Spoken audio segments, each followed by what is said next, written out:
वो जो quality of voucher की एस्टैब्लिश करना कि खर्चे सही हो रहे हैं, उसके बेसिस पे हमें फाइनेंशियल स्टेटमेंट बनाना वो एक बहुत जरूरी है।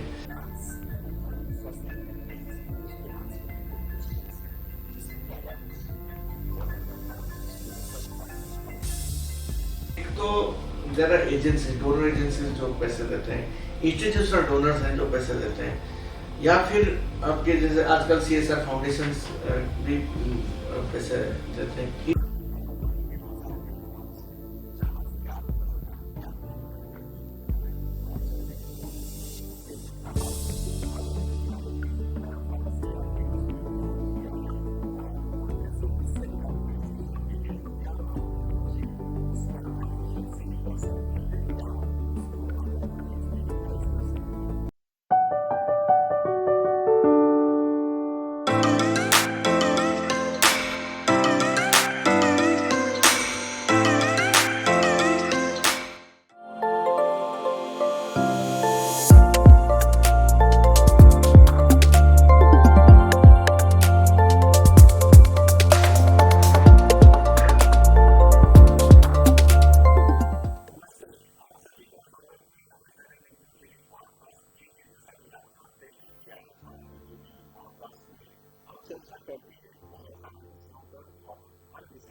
अच्छा लगा आपके साथ मिलके यहाँ पे, और आपके द्वारा बहुत सारे लोग जो ये पॉडकास्ट देख रहे हैं उनसे भी बातचीत हो रही है, तो मुझे खुशी है।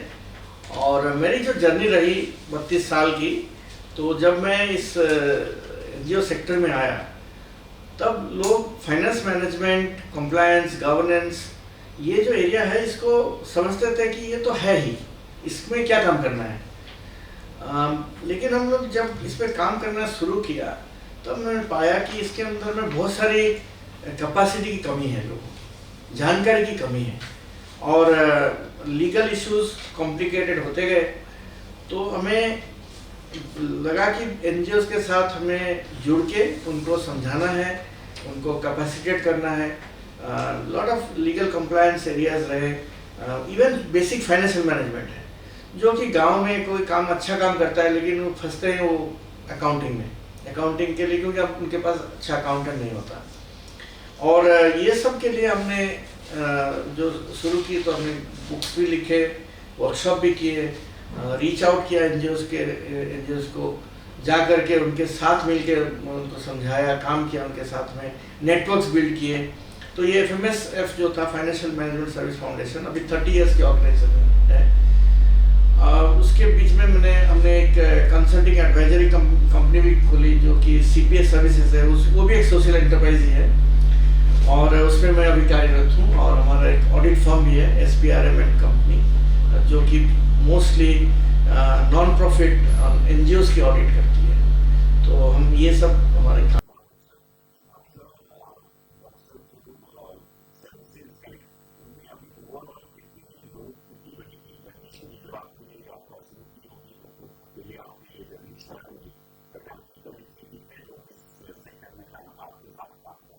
डायरेक्टली करीब 55 से 60 लोग हमारे डिफरेंट एंटिटीज में जुड़े हुए हैं। तो ये बढ़ रहा है और भी लोग आ रहे हैं। वॉलंटरी कैपेसिटी में बहुत सारे लोग जुड़े हुए हैं।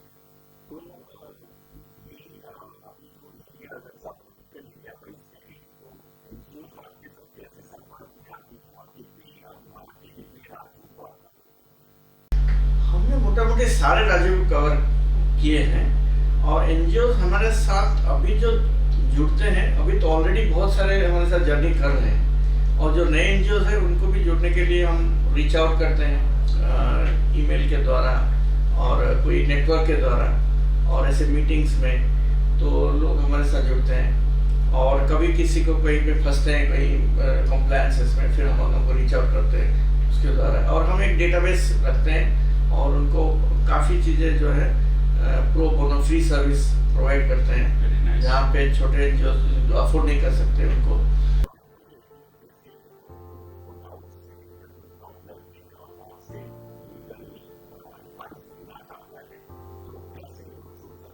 हमारे ईमेल के द्वारा, और हमारा एक हेल्पलाइन भी है, एक नंबर है, हेल्पलाइन नंबर है, उसके द्वारा भी वो लोग फोन करते हैं, बहुत रेगुलर फोन आता रहता है।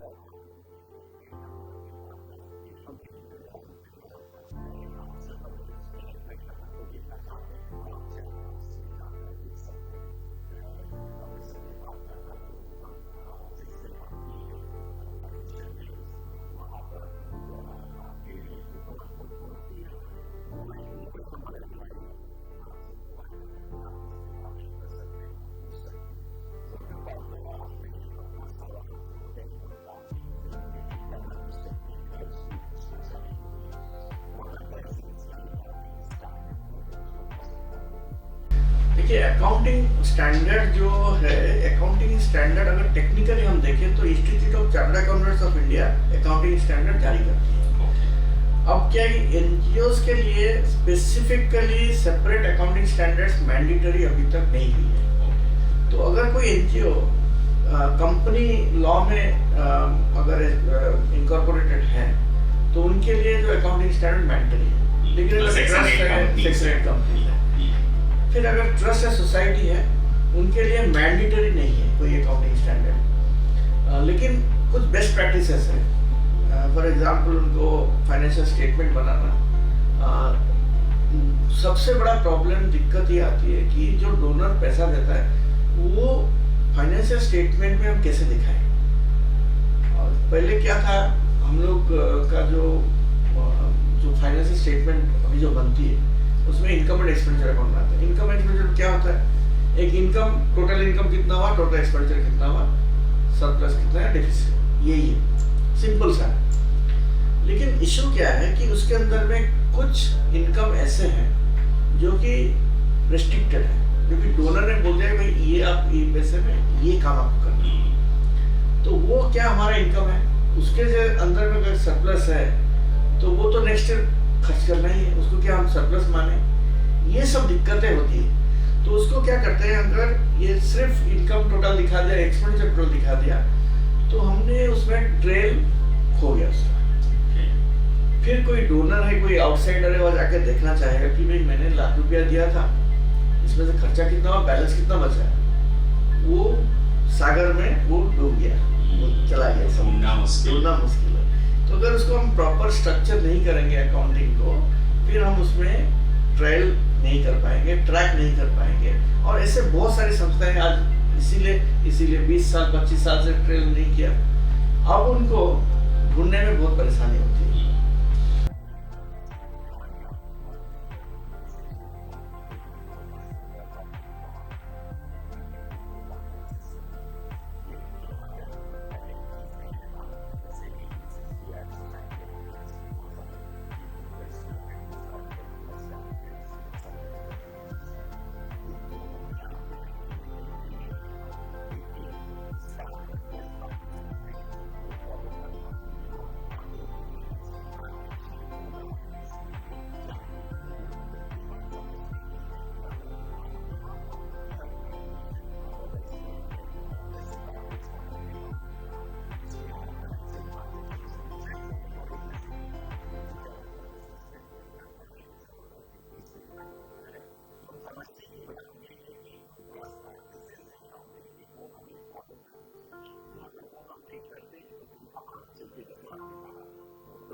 एनजीओ देखिए, अभी क्या है कि पहले मैं जब पढ़ाई शुरू की थी तो कंप्यूटर नहीं था, तो हम लोग मैनुअल अकाउंटिंग करते थे। मैनुअल अकाउंटिंग में एडवांटेज क्या है कि एक बार आपने लिख दिया तो लिख दिया, अब गलत लिख दिया मान लीजिए, तो उसको कैसे सही करें, उसके लिए हमें एक जर्नल एंट्री पास, रेक्टिफिकेशन एंट्री पास करना पड़ता है। तो सारे ट्रेल दिख जाती थी पहले। आजकल क्या है कि हम सारे कंप्यूटराइज हो गए, कंप्यूटर में टैली या कोई भी एक सॉफ्टवेयर खरीद लेते हैं, उसके अंदर में क्या होता है कि आप एक बार एक पंच कर लिया तो आपको सारा रिपोर्ट दे देती है। गलत पंच हो गया, मान लीजिए आपको समझ में आया कि गलत पंच हो गया, तो क्या करें? अब कंप्यूटर बोलता है कि पीछे जाकर के भी आप कर सकते हैं। अगर आपने पीछे जाकर के उस एंट्री को मॉडिफाई कर दिया तो फिर ट्रेल हो गया। तो पहले आपने क्या पंच किया था, उसके बाद क्या पंच हो गया, तो ये करके बहुत ज़्यादा कंफ्यूजन इसीलिए हो जाती है। तो हम लोग ये सजेस्ट करते हैं जिसकी कि गलती होगी, गलत पंच हो गया, गलत नंबर दब गया, ठीक है, उसको आप प्रोस्पेक्टिवली जाकर के चेंज करें, ना कि पीछे जाकर के उसको चेंज कर दें। जब चेंज कर देंगे तो ट्रेल खो जाएगी और उसके बाद में बहुत प्रॉब्लम हो जाएगी फिर उसको डिग आउट करना। okay.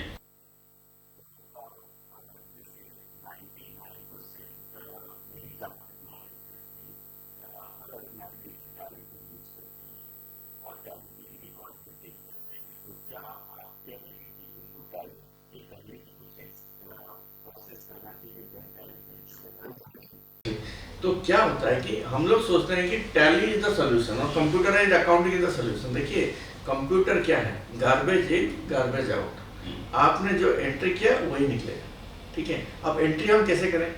तो पहले क्या करना चाहिए कि अकाउंटिंग स्ट्रक्चर बनाना जरूरी है, हमको कॉस्ट सेंटर बनाना जरूरी है कि एक डोनर है, एक प्रोजेक्ट है, प्रोजेक्ट में ये है तो उसको एक कॉस्ट सेंटर बनाइए, सारे खर्चे जो है उसके उसी में डालिए, तब जाकर के आपको रिटर्न जो आउटपुट मिलेगा तो वो अलग अलग करके मिलेगा।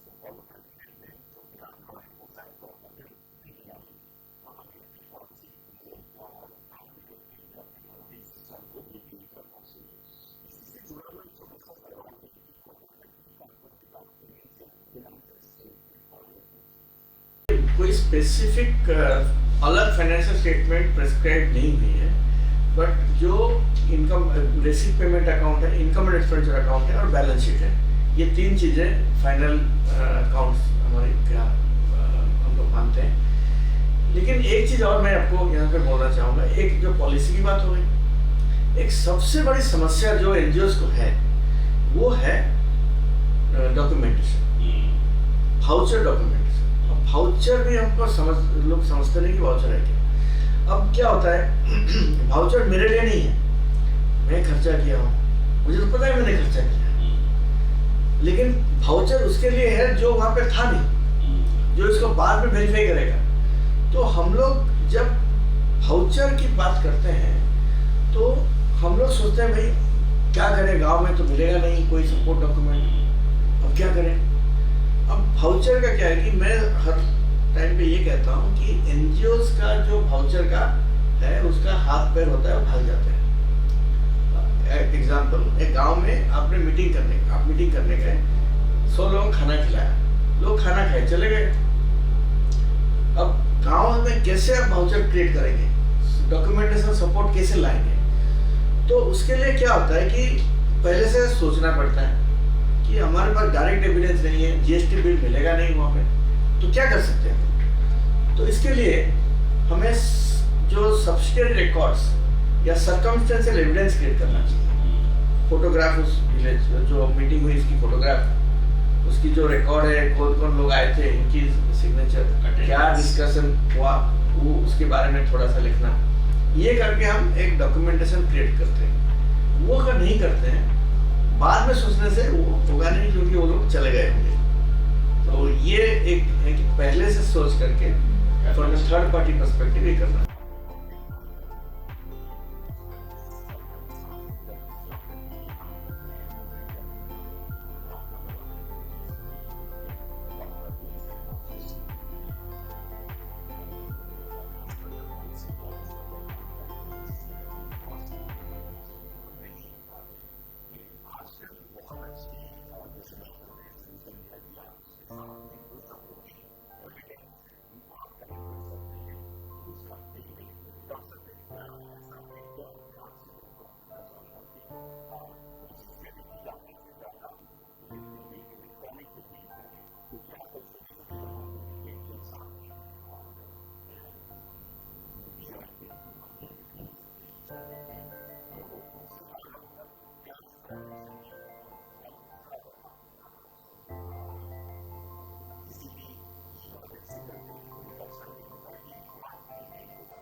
कि सरकार ने नियम बना दिया है। इनकम टैक्स लॉ में अभी नियम है कि 10,000 से ज़्यादा अगर एक पेमेंट कैश में होती है तो उसको पेमेंट नहीं माना जाएगा, उसको इन्फ्लेशन नहीं माना जाएगा। वैसे ही FCRA ने भी बना रखा है, तो लॉ ने ही बना रखा है। और हमारे लिए बेस्ट प्रैक्टिस तो यही है, क्योंकि आपने जैसे कहा कि उसमें ट्रेल बना रहता है कि जो जिसको आपने बाय थ्रू बैंक ट्रांसफर किया वो मना नहीं कर सकता कि मुझे मिला। लेकिन अगर आपने कैश में पेमेंट किया तो इसके लिए बहुत ज़्यादा सॉलिड एविडेंस चाहिए। सो ये बहुत जरूरी है।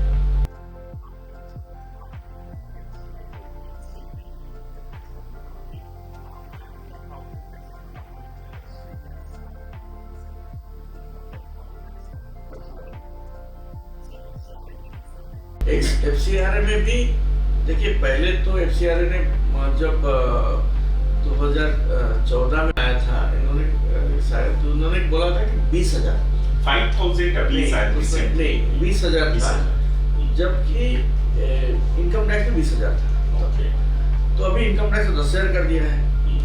FCRA ने वो 20,000 लिखते लेकिन उनका FAQ में 2,000 लिख दिया है। तो पता नहीं वो टाइपोग्राफिकल एरर है ना क्या है, लेकिन अभी वो 2,000 लिखा है। तो वहाँ पे कंफ्यूजन है। रिटन डॉक्यूमेंट 2,000 ही मैक्सिमम। कुछ बैंक बोलते हैं कि 2,000 करो, और डिपार्टमेंट से कोई क्लैरिफिकेशन आई नहीं है, तो वहाँ पे कंफ्यूजन है।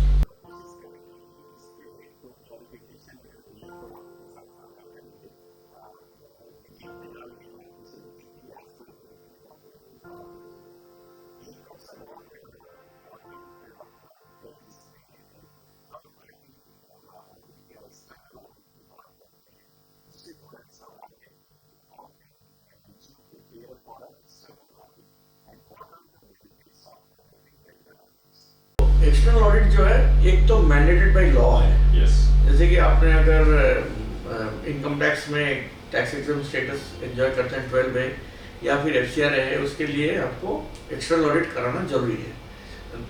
एक तो ये है, और अगर सोसाइटी है या कंपनी है तो आपको एनुअल रिटर्न भी फाइल करना है ऑडिट के साथ में।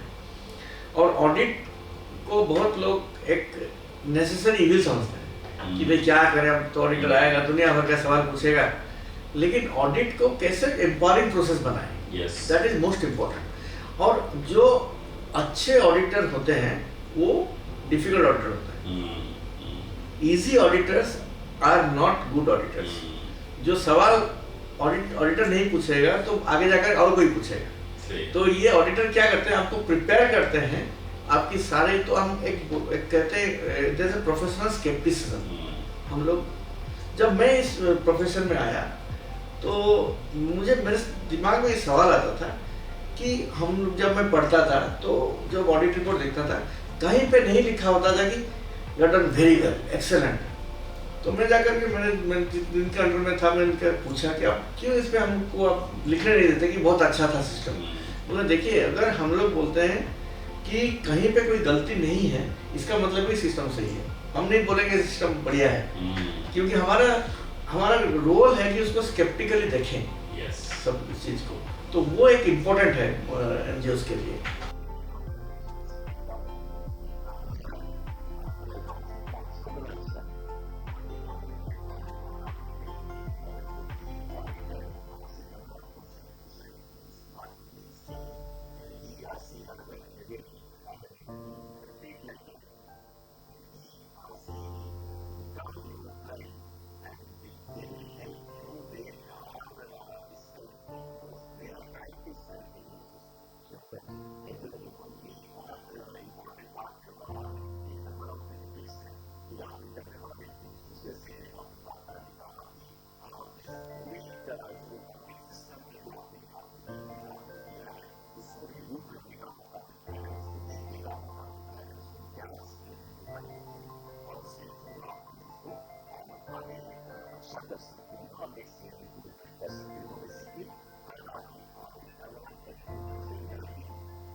सेल्फ रिफ्लेक्शन प्रोसेस है।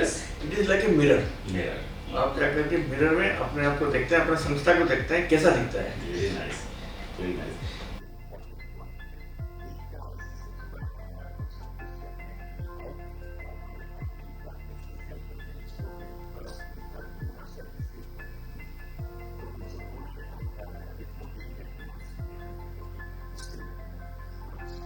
ऑडिट की भी क्या होता है कि क्वालिटीज होती है, ऑडिट क्वालिटी। तो अगर अच्छा क्वालिटेटिव ऑडिट रिपोर्ट हम निकालें, उसके अंदर में सारे हमारा जो स्कोप है ऑडिट का वो अच्छे से कवर करें, तब क्या होता है कि हमको एक अच्छा ऑडिट मिलता है, एक अच्छा क्वालिटी ऑफ ऑडिट रिपोर्ट मिलता है। हम लोग देखते हैं बहुत जगह पे क्या होता है कि ऑडिटर्स का जो रिपोर्ट होता है उसमें कुछ नहीं होता, सीधा सीधा 2-3 लाइन लिखा होता है। तो उसमें क्या होता है, क्वालिटी ऑडिट के ऊपर भी सवाल आता है। तो अगर हम अच्छा क्वालिटी ऑडिट कराएं और उसके अंदर में बहुत सारी एरियाज, जो भी एरियाज के ऊपर सर्टिफिकेशन दें, तो वो एक ट्रस्ट क्रिएट करता है, एक कॉन्फिडेंस।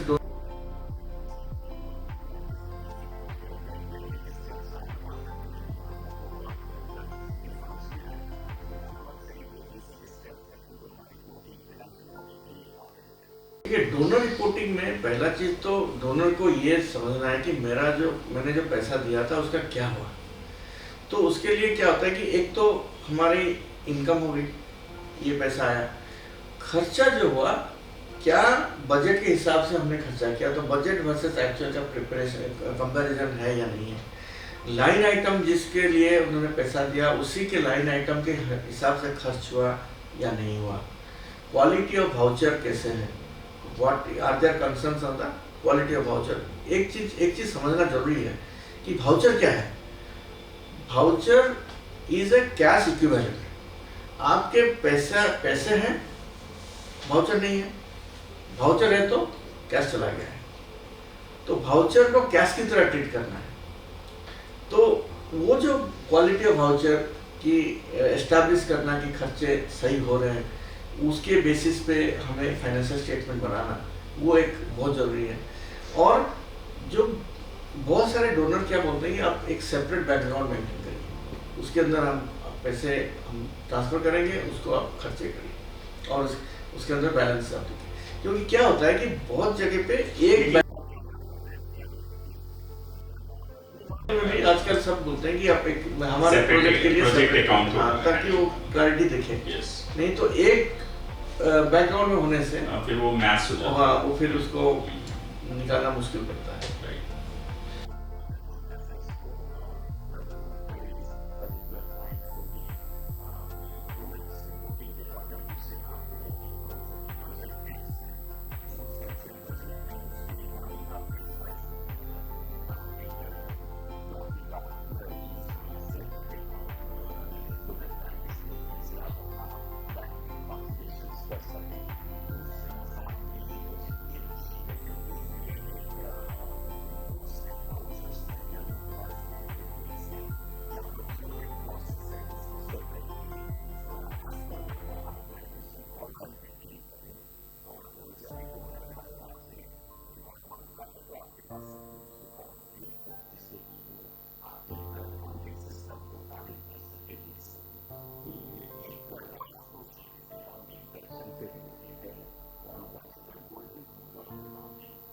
गोल्डन रूल जो हम बोलते हैं वो तो बहुत ही टेक्निकल है। Receive the giver and the receiver, वो है कि डेबिट पेमेंट अकाउंट जो कहते हैं, debit the receiver, credit the giver, वो हमारे 3 गोल्डन रूल है। लेकिन यहाँ पे वो काम नहीं आएगा। गोल्डन रूल ऑफ अकाउंटिंग है कि हमको ट्रांसपेरेंट वे में हम लोग कैसे रखें ताकि हमारी रिपोर्ट सही निकले और डोनर का कॉन्फिडेंस और जो लोगों ने पैसा दिया उसका कॉन्फिडेंस हम बना रहे हैं। तो that is what is the bottom line.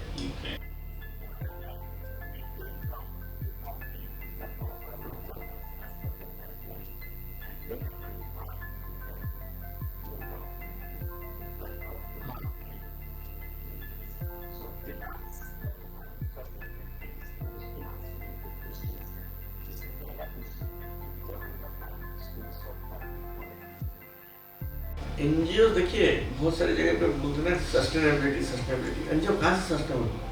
क्योंकि एनजीओ का काम है कि जाके काम करना और कोई और पैसा देता है, इसीलिए। तो एनजीओज का फंडिंग का जो सोर्स है, एक तो there are agency, donor agencies जो पैसे देते हैं, इंस्टीट्यूशनल डोनर्स हैं जो पैसे देते हैं, या फिर आपके जैसे आजकल CSR फाउंडेशंस भी पैसे देते हैं। इंडिविजुअल डोनर्स भी बहुत सारे हैं, फिलांथ्रोपिस्ट हैं। तो मोस्टली डोनेशन और ग्रांट्स के ऊपर एनजीओ का काम चलता है।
देखिए, बजट तो डिपेंड करेगा कि हमारे पास कैसे डोनर्स हैं और उनका प्रोजेक्ट क्या है, उसके बेसिस पे बजट बनता है। बहुत सारे एनजीओ क्या करते हैं कि एनुअल बजट बनाते हैं। एनुअल बजट जनरली एस्पिरेशनल होता है, अगर वो फंडेड नहीं है तो एस्पिरेशनल बजट होता है।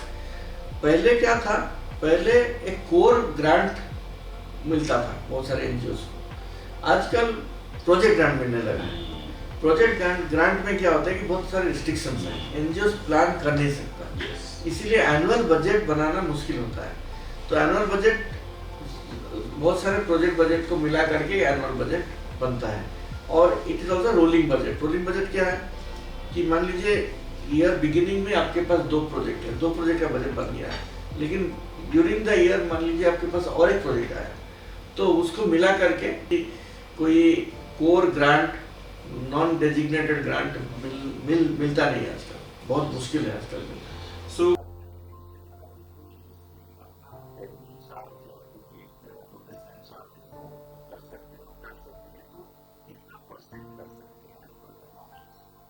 वो डिपेंड करता है, वेरी करता है फ्रॉम डोनर टू डोनर। लेकिन अगर एफसीआरएफ फंड्स हैं तो वो 20% का मैक्सिमम लिमिट उन्होंने बांध रखा है कि 20% से ऊपर एडमिनिस्ट्रेटिव एक्सपेंसेस नहीं होना चाहिए। नॉन एफसीआर है ऐसा कोई लिमिट नहीं है। सीएसआर फंड है तो सीएसआर वालों ने अपना नॉर्म्स बना रखे हैं, डिफरेंट फाउंडेशंस अपने नॉर्म्स बना रखे हैं। जनरली 10% तक 5 to 10% देते हैं।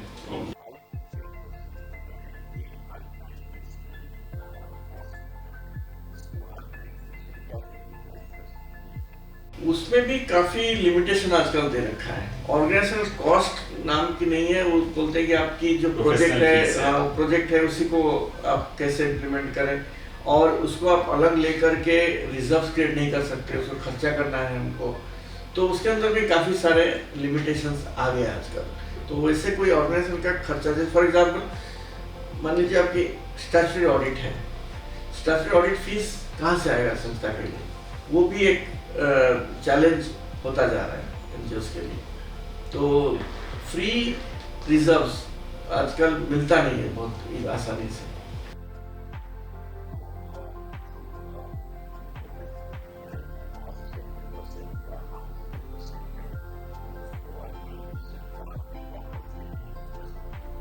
देखिए, इसमें एक इशू और है। ये इशू ये है कि NGO is not a commercial organisation. ऐसा नहीं कि हम 10% मार्जिन रख के कमीशन लेके प्रोजेक्ट इंप्लीमेंट कर दिया। अगर वो करते हैं तो फिर इनकम टैक्स में सवाल उठेगा कि आपका चैरिटेबल पर्पस क्या है। आप तो फिर तो सर्विस प्रोवाइडर बन गए, वो 10% आपने लिया, आउटसोर्सिंग एजेंसी की तरह काम कर रहे हैं, तो वो भी हम नहीं कर सकते। इसीलिए it should be part of the overall organisational goal. और ये भी जो एडमिन कॉस्ट है या जो भी चार्जेस वो देते हैं, वो भी हम कैसे खर्च करते हैं वो जनरली उसको हमको दिखाना चाहिए। और हमको 10% ऐसे अलग से दिखाने से वो फिर उसके ऊपर लीगल इश्यूज भी खड़े हो सकते हैं।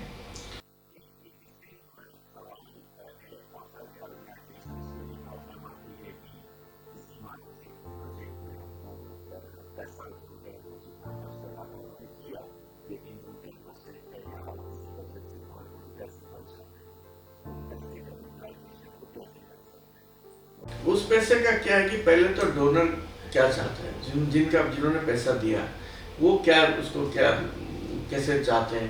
कुछ डोनर बोलते हैं ठीक है आप और संस्था के लिए रखिए, आप संस्था की जो भी ऑब्जेक्टिव है उसके लिए खर्च करिए। तो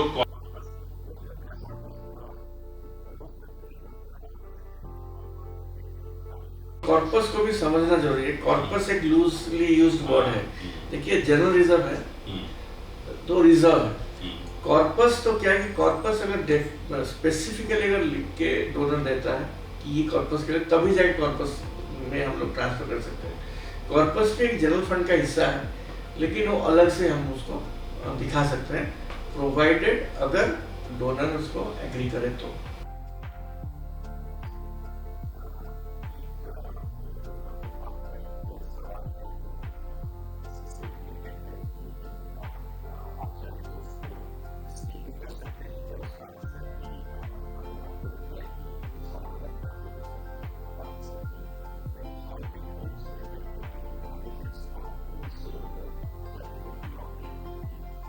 पहली बात तो ये है कि whether the funds have been used effectively and efficiently, ये दो चीजें हैं। efficiently क्या कि हम लोग क्या इस पैसे को सही तरह से कर रहे हैं, जहाँ पे एक्चुअली खर्च होना चाहिए और विद मिनिमल एक्सपेंसेस। और है कि उसकी क्वालिटी क्या है उस खर्च का। तो ये दो चीज़ें बहुत ज़रूरी है कि हम एफिशिएंटली एंड इफेक्टिवली हम लोग उसको यूज़ कर पा रहे हैं, नहीं कर पा रहे हैं। मेजरमेंट का क्या है कि वो पॉलिसी के ऊपर, जैसे कि फॉर एग्जांपल आपने ₹1,00,000 का एक कहीं पे कैपिटल इक्विपमेंट खरीदा मान लीजिए, या फिर कहीं पे कोई कंस्ट्रक्शन का काम कर रहा है, तो क्या ये बेस्ट प्राइस है? How to measure best price, उसके लिए क्या हम कॉम्पिटिटिव कोटेशंस ले रहे हैं?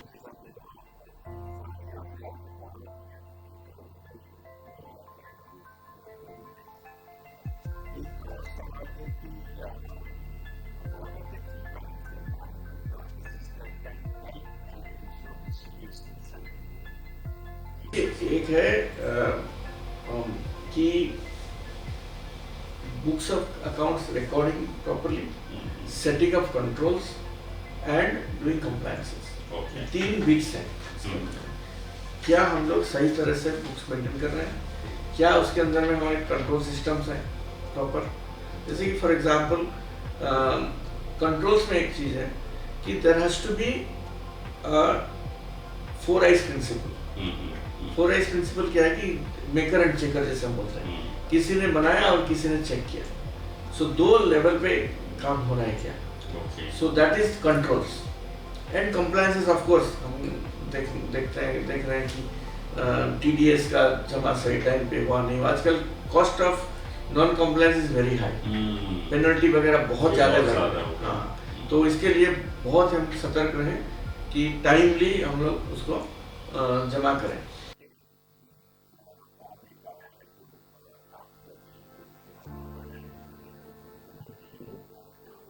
NB फॉर्म जो है ये इनकम टैक्स का फॉर्म है, ये ऑडिट रिपोर्ट है।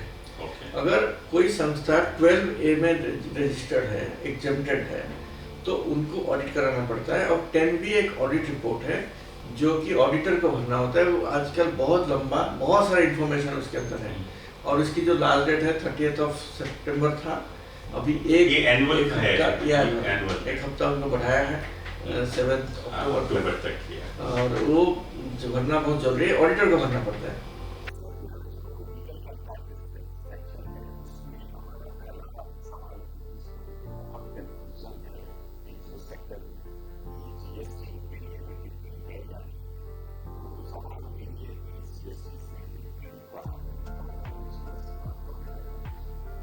GST समझना बहुत जरूरी है।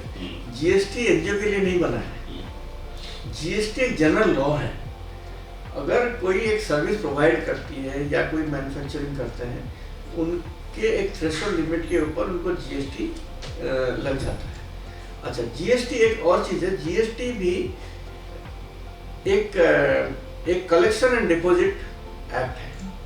आपको GST कलेक्ट करना है और उसको जाकर के जमा कर देना है। सरकार के बिहाफ से आप ये कर रहे हैं। तो कुछ ऑर्गेनाइजेशन हैं जिनको जीएसटी, जिनके ऊपर जीएसटी लगेगी। फॉर एग्जाम्पल, अगर वो लोग कुछ सर्विस प्रोवाइड कर रहे हैं और एक कमर्शियल बेसिस, तब क्या होता है कि एक 20 लाख की लिमिट है उसके ऊपर, सर्विस प्रोवाइडर के ऊपर। तो 20 लाख से ऊपर आप लोग सर्विस प्रोवाइड करते हैं 1 साल के अंदर, तो फिर उसके ऊपर आपको जीएसटी लगाना जरूरी है। और जीएसटी भी, जैसे मैंने कहा कि आपकी बिलिंग के ऊपर जीएसटी लगती है, और ये जीएसटी आप कलेक्ट करते हैं और जाके सरकार को जमा करना होता है। लेकिन नॉर्मली एनजीओस को जीएसटी लगता नहीं है, क्योंकि वो लोग कमर्शियल एक्टिविटी नहीं करते।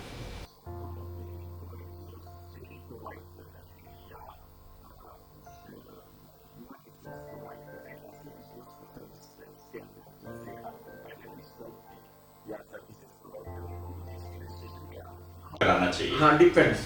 अगर कोई मान लीजिए कोई ट्रेनिंग कर रहे हैं, एनजीओस ट्रेनिंग दे रहे हैं, training is part of their activity मान लीजिए, और वो उनकी ऑब्जेक्टिव के अंदर है और उसमें ट्रेनिंग करते हैं, उसमें कोई जीएसटी नहीं लगेगी, क्योंकि किसी ने पैसा दिया और आपने उसका ट्रेनिंग किया। लेकिन आप ट्रेनिंग करते हैं और पार्टिसिपेंट से फी कलेक्ट कर रहे हैं, then वो cover 20 लाख under the का, GST.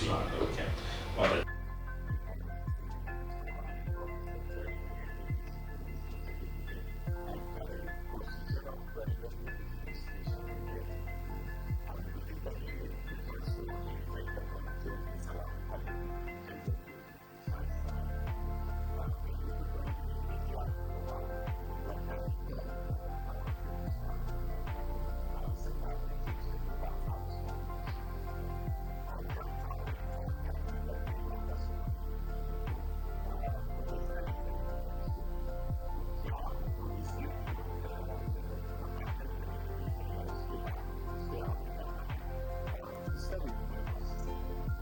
तो ये जो प्रोविजनल है, ये थोड़ा सा कंफ्यूजन था, क्योंकि इनिशियली बहुत सारे एनजीओस को उसमें प्रोविजन लिख करके आया, तो सब कंफ्यूज थे। लेकिन बाद में क्लैरिफिकेशन आ गया है कि प्रोविजनल नहीं है, वो आपका 5 साल का फाइनल सर्टिफिकेट है।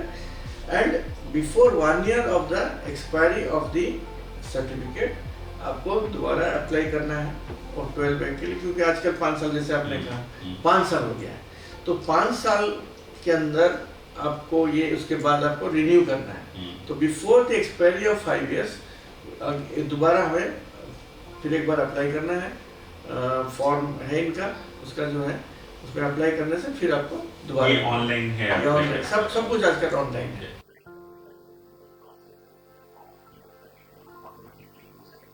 सवाल पूछे, जो प्रोसेस जो है, जो कोई भी एप्लीकेशन का जैसे प्रोसेस होता है, वही प्रोसेस करके फिर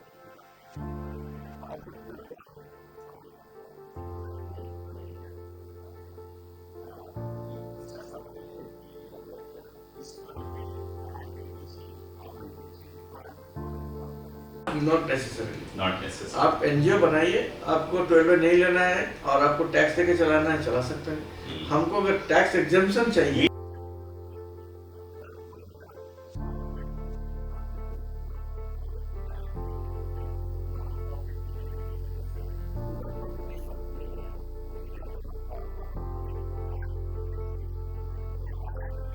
अच्छा सवाल है, इसको समझ लीजिए कि हम जब नॉन प्रॉफिट बोल रहे हैं, इसका मतलब क्या है? नॉन प्रॉफिट ऑर्गेनाइज का मतलब ये है कि इसकी जो सरप्लस या प्रॉफिट कोई प्राइवेट इंडिविजुअल को नहीं जाएगा, संस्था के अंदर रहेगा। इसकी पर्पस है लोगों का सेवा करना या फिर उसका ऑब्जेक्ट को पूरा करना। लेकिन इनकम टैक्स एग्जेम्पशन और एक अलग चीज है। हम इनकम टैक्स एग्जेम्पशन नहीं लेंगे, उसके अंदर जो सरप्लस निकलेगा उसके ऊपर टैक्स दे करके हम, लेकिन उसको टैक्स देने के बाद में इनकी कोई बोर्ड मेंबर्स नहीं ले जा सकते सरप्लस को, जैसे कि कॉर्पोरेट में होता है कि प्रॉफिट शेयरिंग हो जाती है। यहाँ पे कोई सरप्लस शेयरिंग नहीं होती। That is the fundamental difference.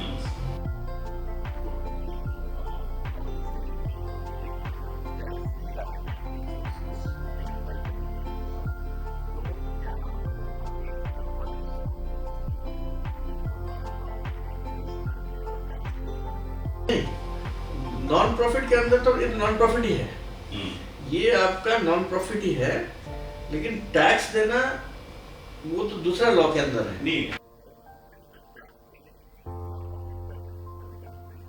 ना प्रॉफिट कर रहे हैं, सरप्लस कर रहे हैं। हाँ, सरप्लस कर रहे हैं। सरप्लस तो कर ही रहे हैं।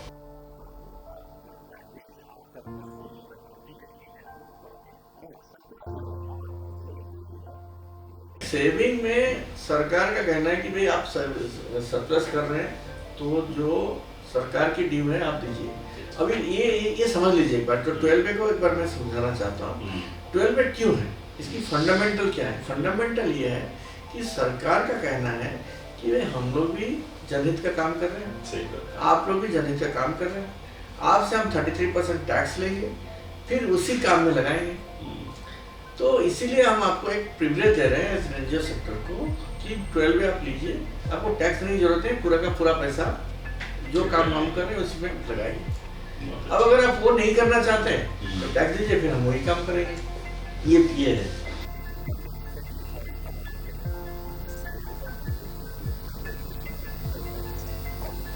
बहुत बड़ा सवाल है, इसके लिए लेकिन हमें एक हफ्ता यहाँ पे क्योंकि इनकम टैक्स है वो सब।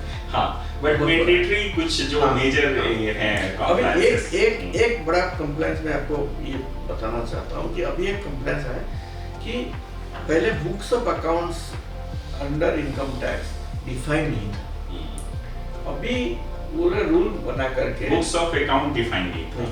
अभी एक रूल बना है, उसके अंदर एनजीओस को बुक्स ऑफ अकाउंट डिफाइन कर दिया है कि ये बुक्स आपको मेंटेन है। तो आप एक बार देख लीजिएगा, रूल 17A है, उसके अंदर में एक लिस्ट दे रखा है, वो बुक्स आपको मेंटेन करना है। दूसरी 17A।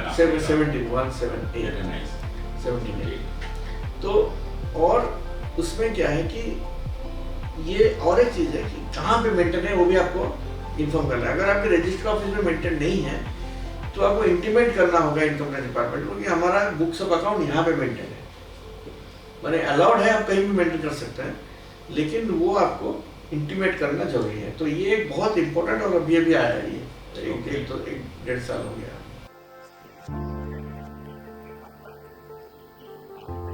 टाइमलाइन कुछ नहीं, बुक्स ऑफ अकाउंट की है।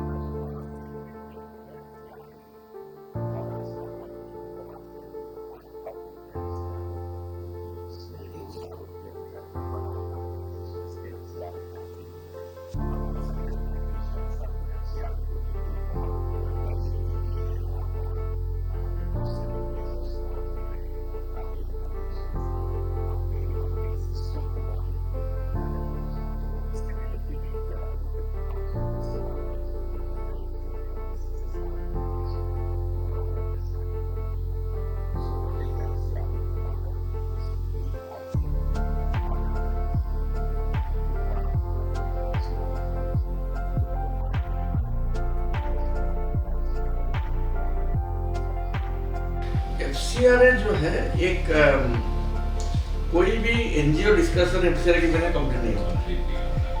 अब FCRA को समझना जरूरी है क्योंकि FCRA इज फॉरेन कंट्रीब्यूशन। अब कंट्रीब्यूशन के डोनेशन, डिलीवरी और ट्रांसफर, इसको कंट्रीब्यूशन कहते हैं अकॉर्डिंग टू द लॉ। और अगर विदेशी अनुदान या फॉरेन कंट्रीब्यूशन अगर इंडिया के अंदर आता है तो FCRA लाइसेंस के थ्रू आना है।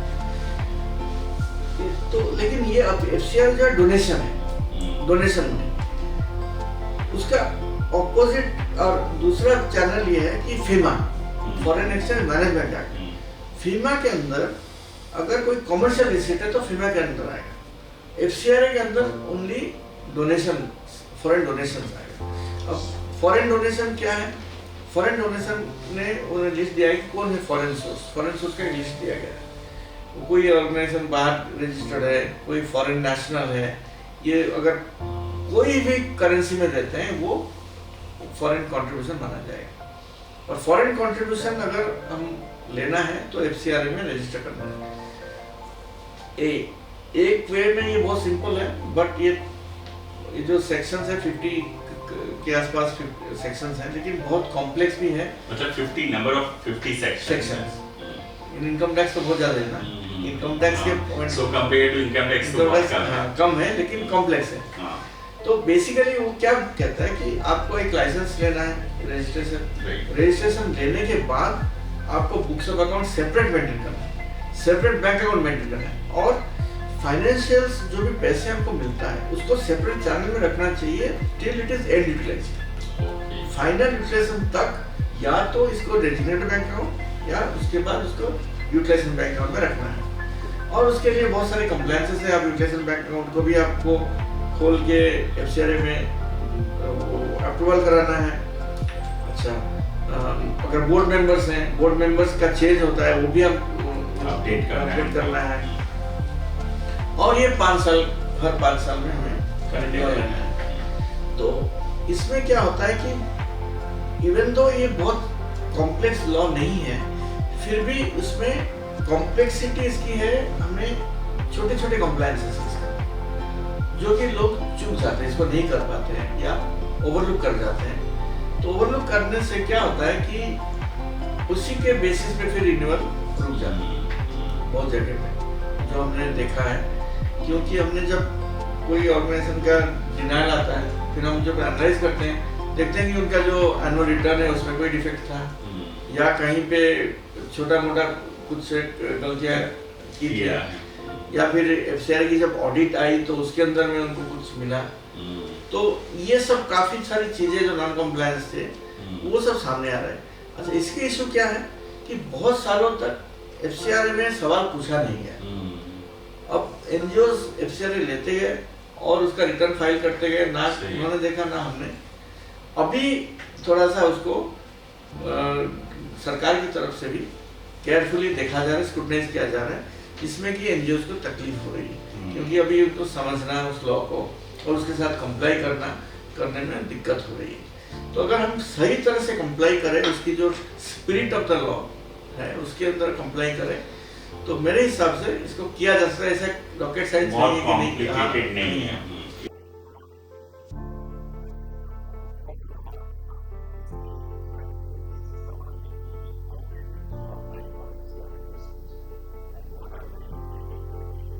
साल अगर आपके एनजीओज को हो गया है एंड मिनिमम उनके 15 lakhs ऑफ प्रोग्राम एक्सपेंडिचर है, तो you are eligible to apply for a regular registration. अब रजिस्ट्रेशन के लिए आप अप्लाई करिए, फिर उसके बाद में एक का फॉर्म है, जो फॉर्म 3 है, 3 उसमें अप्लाई करना है। करने के बाद में फिर उनकी फील्ड इंक्वायरी वगैरह होती है, बोर्ड मेंबर्स की, ऑर्गेनाइजेशन की, वो इंक्वायरी रिपोर्ट भेजा जाता है डिपार्टमेंट को। बेस्ड ऑन दैट इनको मिलता है। अब लोगों को लगता है कि एफसीआरए मिलना मुश्किल है। आपकी जानकारी के लिए बता दो, as on date I think close to 300 organisations have received FCRA fresh, new FCRA मिला है। हो सकता है नंबर कम हो, लेकिन ऐसा नहीं है कि नहीं मिलता है। नए एफसीआरए भी लोगों को मिल रहे हैं।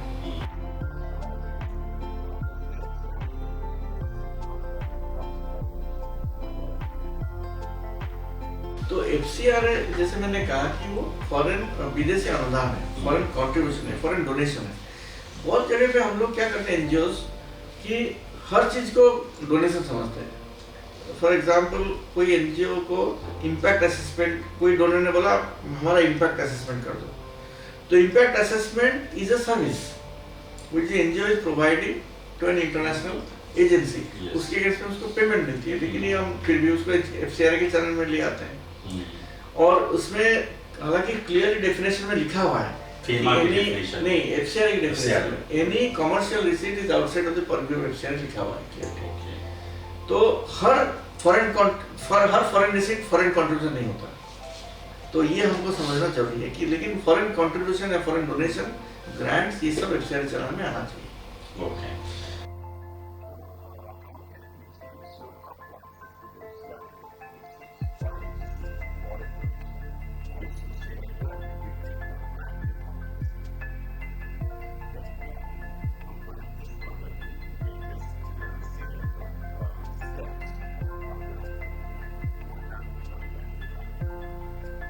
देखिए, इसकी क्या है कि एक थोड़ा सा अलर्ट रहना जरूरी है, चौकन्ना रहना जरूरी है एनजीओज को, एफसीआरए को लेकर के।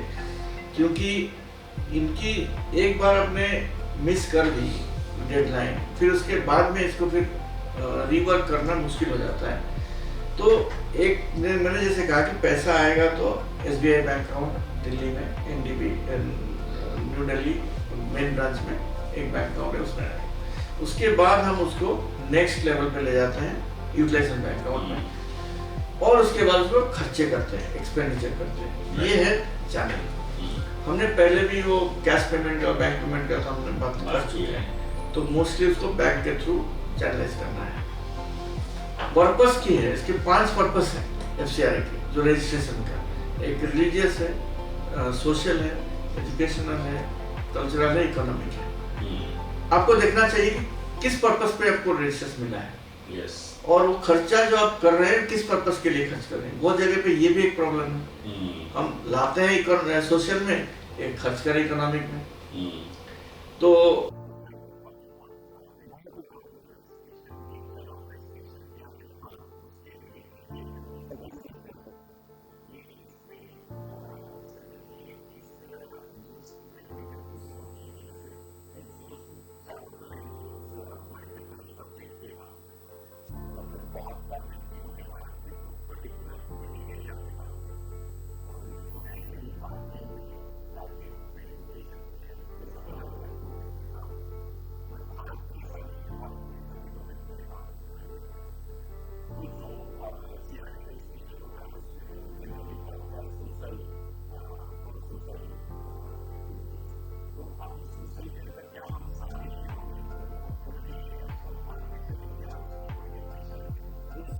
अनफॉर्चुनेटली कोई डेफिनेशन दिया नहीं है, लेकिन अगर हम लोग इकोनॉमिक, कल्चरल, रिलीजियस अगर अलग अलग है, इसका मतलब है कि इसको तो छोड़ना ही है, सोशल में वो आ नहीं सकता। बाकी जो रेसिडुअल है वो सोशल है।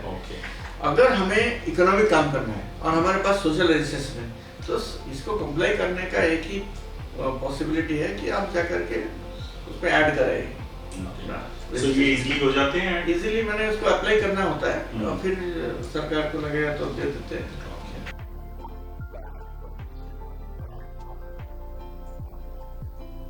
नहीं, प्रायर परमिशन नहीं है। प्रायर परमिशन तो रजिस्ट्रेशन के लिए, एक तो रेगुलर रजिस्ट्रेशन है, एक प्रायर परमिशन है। प्रायर परमिशन क्या है, एक डोनर है, आपको पैसा देना चाहता है और हम फिर उस डोनर से मान लीजिए $100,000 हम लेना चाहते हैं, तो उसको हम फिर उसके लिए स्पेसिफिकली हम परमिशन मांगे, वो एक प्रायर परमिशन हो जाता है। रेगुलर रजिस्ट्रेशन में कोई डोनर की कोई नहीं है, कोई भी डोनर दे सकता है, लेकिन वो टाइम स्पेसिफिक है, 5 साल के अंदर कर सकते हैं। CRA does not provide any procurement procedure। हमको बेस्ट यूटिलाइज करना चाहिए फंड्स को, कहीं पे मिस यूटिलाइज नहीं होना चाहिए। दैट इज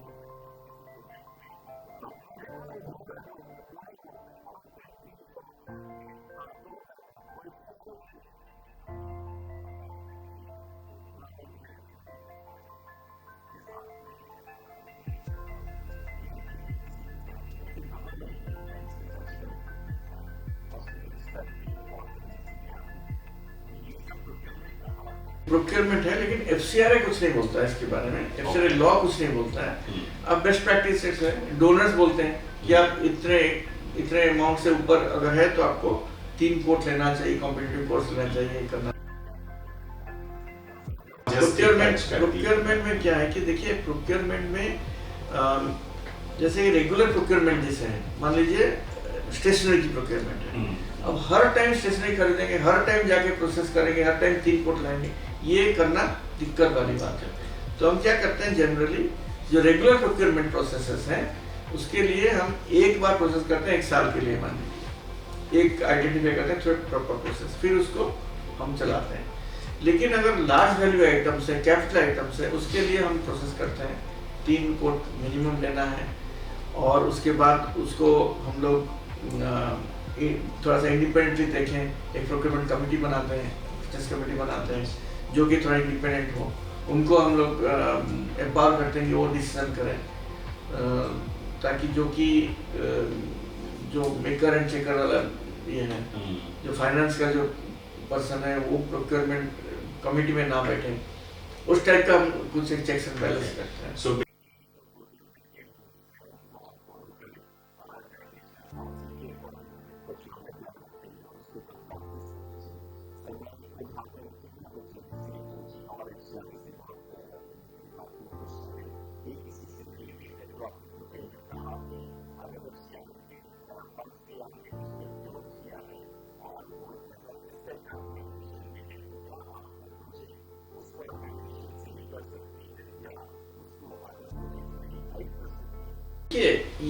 भी इम्पोर्टेंट इश्यू है कि ऑर्गेनाइजेशन अगर कोई एसेट खरीदती है एफसीआरए फंड से, कभी कभी लोग सोचते हैं डोनर का एसेट है। ये डोनर का एसेट नहीं है, क्योंकि जो टाइटल ऑफ द एसेट है वो ऑर्गेनाइजेशन के पास है। हो सकता है कि डोनर बोले कि देखिए ये प्रोजेक्ट के बाद हम देखेंगे इसको कैसे क्या यूज करें क्या ना करें, वो डिफाइन कर सकते हैं। लेकिन अगर उसको बेचना होगा तो वो भी राइट ऑर्गेनाइजेशन के पास, वो डोनर के पास। they can sell, but then the money has to be used, it has to come back to the FCRA channel। FCRA से अगर हमने कोई एसेट खरीदा और उसको बेचा तो पैसा भी सेल प्रोसीड FCRA में अकाउंट में आना चाहिए।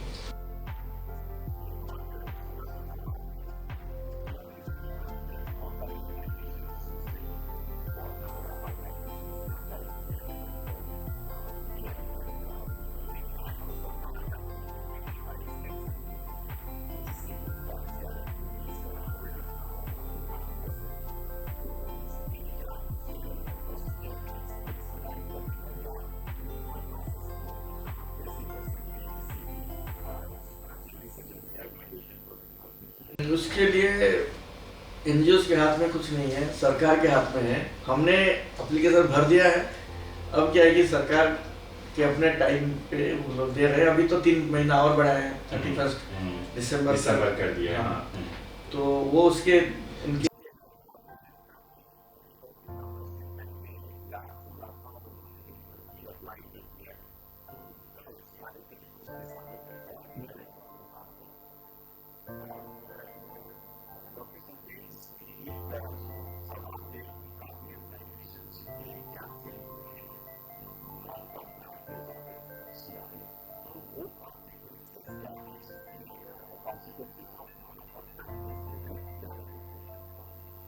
ये 2 चीजें हैं, कुछ ऑर्गेनाइजेशन का कैंसिल हुई है, कुछ में डिनाइल हुआ है। यस, डिनाइल माने लैप्स हो गया, उसके बाद उनको और आगे 5 साल मिला नहीं। और cancellation is a punitive action. Yes, वो 2 को हमको अलग से देखना है। कैंसिलेशन जिनका हुआ है वो 3 साल तक अप्लाई नहीं कर सकते। जिसका डिनाइल हुआ है, अगर वो चाहे तो बाद में फिर दोबारा अप्लाई कर सकते हैं। ओके। और जब डिनाइल हुआ है उसके अंदर में कुछ कौन से सेक्शन पे डिनाइल हुआ है, रीजन दिया जाता है कि बोर्ड मेंबर के नाम पे केसेस हैं क्या है, तो वो आप उसको क्योर करके फिर दोबारा अप्लाई कर सकते हैं।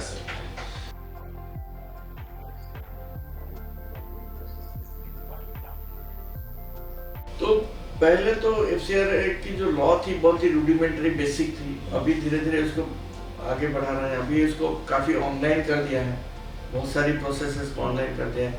रिटर्न फाइलिंग से लेकर के बोर्ड मेंबर की फाइलिंग, एनुअल जो रिन्यूअल एप्लीकेशन से लेकर बहुत सारी चीजें ऑनलाइन हो गई है। Mostly everything is now online. तो वो सब हो गया है। शायद इनकी जो pace of dispersing of applications में थोड़ा सा तेजी आनी चाहिए, ताकि एनजीओज को भी आराम से काम कर सके और टाइमली इनको मिल जाए।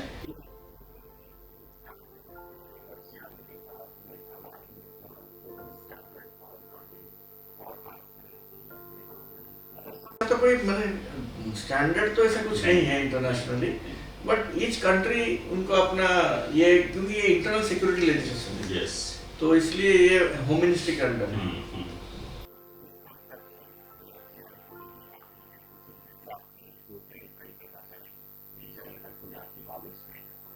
मिसकंसेप्शन तो क्या है कि बहुत सारे लोग सोचते हैं कि FCRA everything is FCRA, FCRA के आसपास नहीं जाना चाहिए, ये नहीं करना चाहिए। बट अगर हम लोग लॉ को फॉलो करें, और एक लॉ है जिसके अंदर में कुछ कंप्लायंसेस की रिक्वायरमेंट है, और अगर आपको लगता है कि आपके पास इंटरेस्टेड डोनर्स हैं जो कि यहाँ पे काम करना चाहते हैं आपके थ्रू इंडिया में, तो हमको वो लॉ को अप्लाई करना है। उसके बियॉन्ड अगर हम सोचेंगे कि लॉ भी सही तरह से कंप्लाई नहीं करेंगे तो नहीं होता।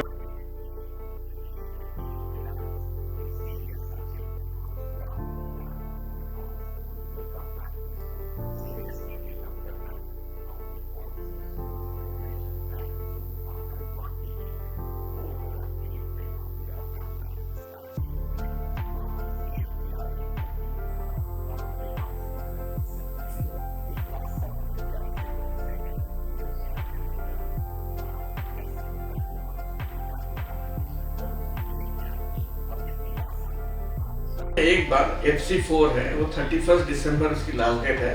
आप लास्ट डेट तक वेट नहीं करना चाहिए, क्योंकि एक ऑर्गेनाइजेशन 31 दिसंबर रात की 11 बजे इसकी रिटर्न फाइल करने की कोशिश की, तो जैसे 12:01 हो गया तो इनका पेनल्टी लग गया उसके ऊपर। तो इसलिए पहले से रिटर्न फाइल करना है। उसके अंदर में बहुत सारी इन्फॉर्मेशन है, सारा ऑनलाइन है, प्रोजेक्ट बेस्ड इन्फॉर्मेशन है। इन्फॉर्मेशन को सही तरह से देना बहुत जरूरी है, क्योंकि उसी के ऊपर फिर हमारी रिन्यूअल एप्लीकेशन पे डिपेंड करता है।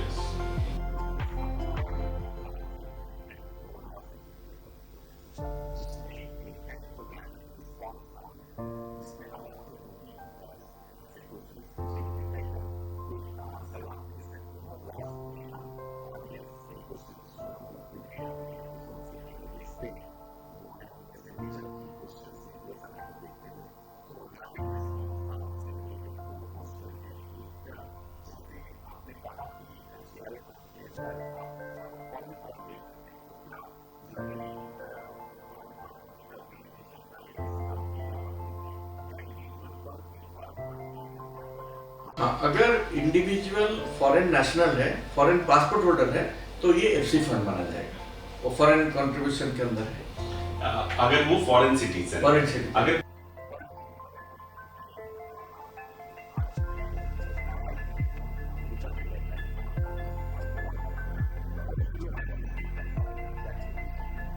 लोकल फंड है, अगर उसके पास इंडियन पासपोर्ट है तो लोकल फंड है, उसमें FCRA में नहीं आएगा। और अगर वो वहाँ का सिटीजन पासपोर्ट उसके पास वहाँ का है लेकिन इंडियन है तो हाँ, तो फिर फॉरेन फंड फॉरेन सोर्स माना जाएगा। ओके,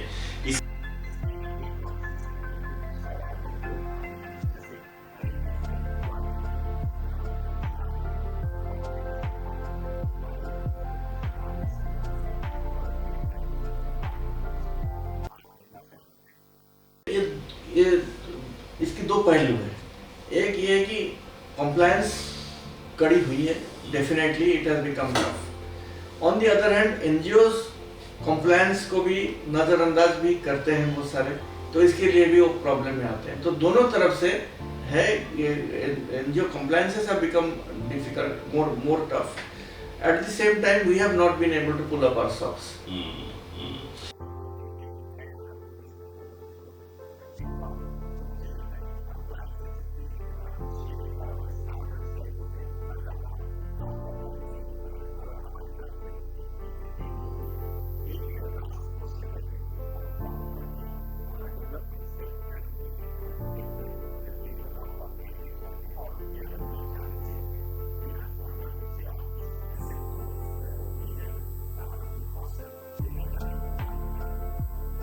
फंडामेंटली बड़े एनजीओ छोटे हों, हमारी फंडामेंटल है कि हमारी फाइनेंशियल कंट्रोल्स कैसे हैं, और कंट्रोल डिपेंड करता है साइज के ऊपर। छोटा ऑर्गेनाइजेशन में बड़ा कंट्रोल नहीं लगा सकते, लेकिन बड़े ऑर्गेनाइजेशन में भी अगर कंट्रोल सही नहीं होगी तो फिर उसके अंदर में प्रॉब्लम आएगी। दूसरी चीज है कि हम फाइनेंशियल स्टेटमेंट कैसे प्रोड्यूस करते हैं। क्या ये financial statement is a public document, वो पब्लिक को क्या समझ आती है, हम क्या फाइनेंशियल स्टेटमेंट कैसे हम लोग प्रोड्यूस करते हैं, हमारा बैलेंस शीट क्या इजीली अंडरस्टैंडेबल है, तो वो उसको कैसे हम सिंप्लीफाई करें और इंफॉर्मेशन को प्रॉपर्ली डिसेमिनेट करें, ये जरूरी है।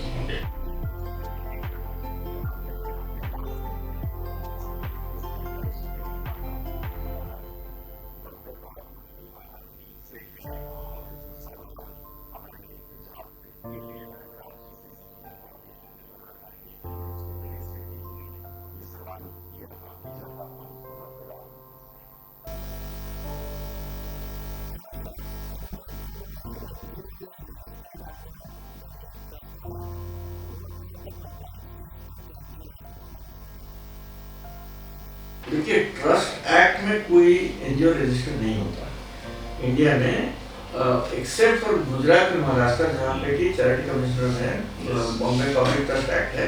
बाकी जो भी एनजीओ ट्रस्ट में रजिस्टर्ड है वो ट्रस्ट डीड रजिस्टर होता है, और इसका कोई ऐसा कोई सेंट्रल अथॉरिटी नहीं है जिसके पास वो जा करके अपना एनुअल रिटर्न फाइल करें, तो ऐसा कोई प्रावधान नहीं है।